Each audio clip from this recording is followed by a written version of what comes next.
तो Amazon India लगातार अपने सिस्टम को इम्प्रूव करता रहता है, चाहे वो सेलर्स के नज़रिए से हो या कस्टमर्स के नज़रिए से हो। बट कई बार ज़्यादा इम्प्रूवमेंट सेलर्स के लिए खतरनाक साबित तो हो जाता है।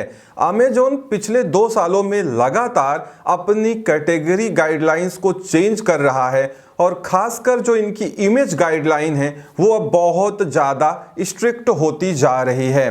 पिछले 2-3 सालों में इन्होंने बहुत सारी कैटेगरीज की इमेज गाइडलाइंस को पूरी तरीके से रिवाइज कर दिया है। और अगर आप अपने कैटेगरी की स्टाइल गाइडलाइन जाके अमेजॉन पे देखेंगे तो आप ये पाएंगे कि बहुत सारी कैटेगरीज में जो मेन इमेज है that should be life style image. मतलब अमेजॉन ने ये साफ कह दिया है कि हमारी जो मेन इमेज होगी वो लाइफ स्टाइल इमेज होगी। लाइफ स्टाइल इमेज का मतलब सीधा आप ये समझ लीजिए कि अगर आपका कोई प्रोडक्ट है, मान लीजिए कोई स्टैचू आप सेल करते हैं, तो वो स्टैचू आपको किसी पोजीशन पे कहीं पे रखना पड़ेगा और उसकी एक रियल फोटो आपको कैप्चर करके अपलोड करनी पड़ेगी, जिससे कस्टमर्स ये जान पाए कि ये स्टैचू अगर हम कहीं पे प्लेस करेंगे तो ये दिखेगा कैसे। तो इस तरीके से अमेजॉन लगातार अपनी गाइडलाइन को अपडेट कर रहा है। लेकिन यहाँ पे प्रॉब्लम ये आ जा रही है कि अमेजॉन के जो टूल्स हैं इन गाइडलाइंस को एक्सेप्ट कई बार नहीं कर पाते हैं।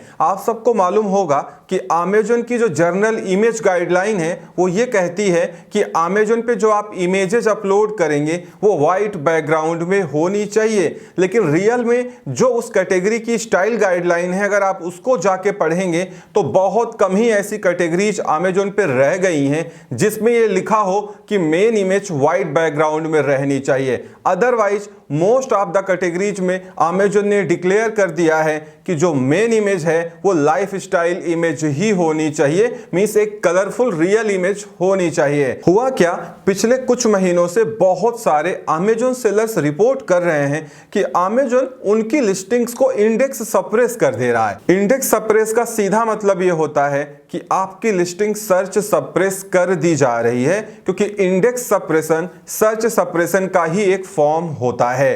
बशर्ते इंडेक्स सप्रेशन में जब अमेजॉन आपकी कोई लिस्टिंग को इंडेक्स सप्रेस करता है तो अगर आप मैनेज इन्वेंट्री में जाके उस प्रोडक्ट डिटेल पेज पे लैंड करेंगे amazon.in पे, तो आप ये देखेंगे वहां पे आपको सेल्स रैंक नहीं दिखाई जाएगी। या अगर आप मैनेज इन्वेंट्री में जाके कस्टमाइज ऑप्शन में जाके बाय बॉक्स के पास अपनी सेल्स रैंक ऑप्शन को ऑन कर लेते हैं तो ऐसे प्रोडक्ट जिसमें सेल्स रैंक नहीं दिख रही है, अगर उसको आप amazon.in पे सर्च करें, चाहे वो एसिन नंबर से या प्रोडक्ट टाइटल से, और आपका प्रोडक्ट नहीं दिख रहा है कस्टमर को, तो इसका मतलब वो इंडेक्स सप्रेस कर दिया गया है।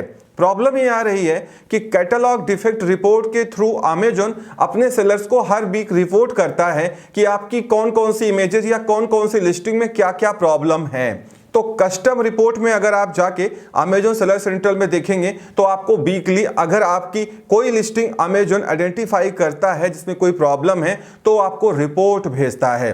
लेकिन सेलर्स लगातार ये बता रहे हैं कि अगर उस रिपोर्ट के मुताबिक आप चेंजेस करते हैं, जैसे मान लीजिए आपको एक कस्टम रिपोर्ट में अमेजॉन ने रिपोर्ट सेंड की और बताया कि आपकी ये जो प्रोडक्ट्स हैं इनकी इमेज लाइफ स्टाइल आपको अपलोड करनी है, तो अगर आप लाइफ स्टाइल इमेज अपलोड करते हैं तो कई बार इनका टूल नहीं समझ पाता है और वो उस लिस्टिंग को इंडेक्स सप्रेस कर देता है। और जब आप सेलर सपोर्ट से बात करने जाएंगे तो फिर वो आपको बताएंगे कि आपने जो मेन इमेज अपलोड की है वो लाइफ स्टाइल इमेज अपलोड की है, वो वाइट बैकग्राउंड में अपलोड करिए, तो हमारी टीम उसको रिव्यू करेगी और दोबारा आपकी लिस्टिंग को अनसप्रेस कर देगी। लेकिन जब आप उनको गाइडलाइन शेयर करेंगे, सारा डेटा शेयर करेंगे कि मेन इमेज हमारी लाइफ स्टाइल ही होनी चाहिए, ऐसा अब अमेजॉन की गाइडलाइन भी कहती है, तो वो काफी टाइम लेते हैं आपकी लिस्टिंग्स को ओपन करने के लिए या अनसप्रेस करने के लिए। लगभग 10 से 15 दिन भी लग सकते हैं। तो लगातार ये प्रॉब्लम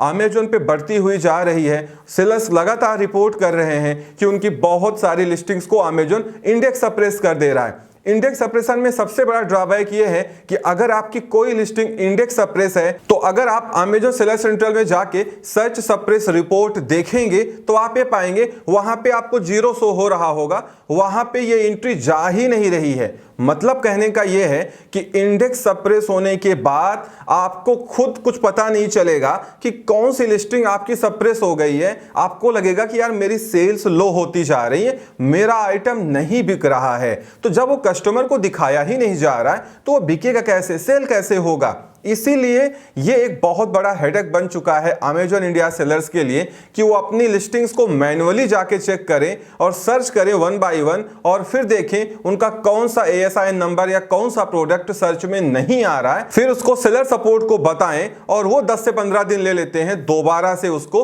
अनसप्रेस करने के लिए। तो ये एक बड़ी प्रॉब्लम अमेजॉन में रिपोर्ट हो रही है, बहुत सारे सेलर्स रिपोर्ट कर रहे हैं, आप लोगों के मेल्स भी आए, कमेंट्स भी आए। ऐसा नहीं है कि ये प्रॉब्लम आपके साथ में आ रही, ये प्रॉब्लम सारे सेलर्स के साथ ऑलमोस्ट आ रही है। किसी के साथ ये 2, 4, 10 प्रोडक्ट में है, किसी के साथ ये ज्यादा प्रोडक्ट्स में आ रही है। तो अब आपको अवेयर रहना पड़ेगा और देखना पड़ेगा, आपको लगातार मैन्युअली amazon.in पे जाके अपने प्रोडक्ट को सर्च करना पड़ेगा ASIN नंबर के थ्रू, और देखना पड़ेगा कि आपके प्रोडक्ट सर्च में दिखाए जा रहे हैं या नहीं दिखाए जा रहे हैं। अगर ASIN नंबर इंटर करने के बाद आपके प्रोडक्ट amazon.in के सर्च पेज पे आ रहा है, इसका मतलब वो सप्रेस नहीं है, ना तो वो सर्च सप्रेस है और ना ही वो इंडेक्स सप्रेस है। बट अगर आपका प्रोडक्ट नहीं आ रहा है तो इसका मतलब फिर वो इंडेक्स सप्रेस हो चुका है, और इंडेक्स सप्रेशन की सबसे बड़ी पहचान है कि आपकी सेल्स रैंक डिसअपीयर हो जाएगी। आप ना तो मैनेज इन्वेंट्री में जाके अपने प्रोडक्ट की सेल्स रैंक देख पाओगे और ना ही amazon.in पे जाके प्रोडक्ट डिटेल पेज पे आपको सेल्स रैंक शो करेगी, क्योंकि अमेजॉन सेल्स रैंक को भी सप्रेस करता है, 2 तरीके से सप्रेस करता है। कई बार आपने देखा होगा कि सेल्स रैंक आपके प्रोडक्ट की डिसअपीयर हो जाती है, लेकिन आपका प्रोडक्ट सर्च में आता रहता है, सेल भी होता है, कोई प्रॉब्लम नहीं आती। और कई बार आपकी सेल्स रैंक डिसअपीयर हो जाती है और आपका प्रोडक्ट भी सर्च सप्रेस हो जाता है। तो बहुत केयरफुली इन चीजों को अब आपको मॉनिटर करना पड़ेगा, लगातार चेक करना पड़ेगा। और अगर आपके भी प्रोडक्ट अमेजॉन इंडेक्स सप्रेस कर रहा है, अमेजॉन क्या उसका टूल करता है, इसीलिए ये सब प्रॉब्लम आ रही, कई बार टूल्स में ही ग्लिच आ जा रही है। तो आपको अवेयर रहना पड़ेगा, मैन्युअली चेक करना पड़ेगा और अमेजॉन सेलर सपोर्ट को रिपोर्ट करना पड़ेगा, नहीं तो आपको लंबा नुकसान उठाना पड़ सकता है। तो इस वीडियो में इतना ही, उम्मीद करता हूं वीडियो पसंद आई होगी। Thank you so much for watching.